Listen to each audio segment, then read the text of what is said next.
শৈলকুপায় কৃষকের ৩৩ শতক জমির লাউ ক্ষেত কেটে দিল দুর্বৃত্তরা। এতে প্রায় ২ লক্ষ টাকার ক্ষতি। ঝিনাইদহের শৈলকুপা উপজেলার দিগনগর ইউনিয়নের গোকুলনগর গ্রামে এক কৃষকের ৩৩ শতক জমির ফলন্ত লাউ ক্ষেত কেটে দিয়েছে দুর্বৃত্তরা। এতে তার প্রায় ২ লক্ষ টাকার ক্ষতি হয়েছে বলে দাবি করেছেন তিনি। বৃহস্পতিবার ১৬ জুলাই সকালে কৃষক আলমগীর হোসেন তার জমিতে গিয়ে দেখেন রাতের আধারে কে বা কারা ক্ষেতের সব লাউ গাছের গোড়া কেটে দিয়েছে।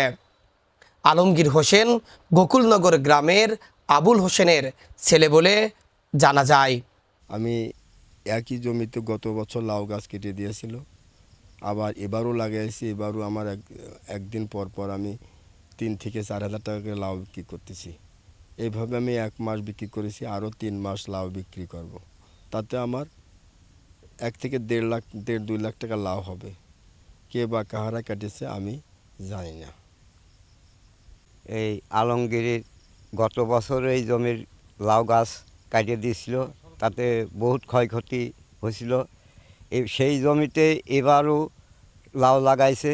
সে প্রতিদিন ৩-৪ হাজার ৫,০০০ টাকা ২০০-২৫০ পিস লাউ কাটতেছে এবং এই এই যে অবস্থা প্রত্যেকবার করতেছে, এতে আমরাও চাষি মানুষ, আমরাও লাগাইছি, আমরা তো খুব আতঙ্কিত হয়ে গেছি। এখন আমাদের তো অবস্থা খুব খারাপ দাঁড়ায় গেছে।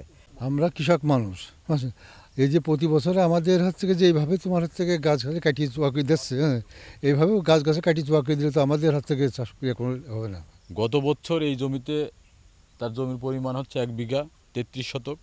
এই জমিতে লাউ লাগিয়েছিল। কে বা কাহারা দুর্বৃত্তরা তার গত বছরও এই জমি থেকে পুরা জমির গাছগুলো কেটে দিয়েছিল। আমরা থানায় একটা অভিযোগ করছিলাম, কিন্তু কোনো সুরা হয়নি। এবছরও সে আবার সেই জমিতে লাউ লাগিয়েছে এবং লাউটা বিক্রি করা শুরু করেছে। গতকালকেও ২০০ থেকে ২৫০ লাউ কাটছিল। গাছে এখন হাজার হাজার লাউ, অন্তত মিনিমাম ৩,০০০ লাউ, ৩,০০০ ৩,৫০০ লাউ এখনও গাছে ঝুলছে।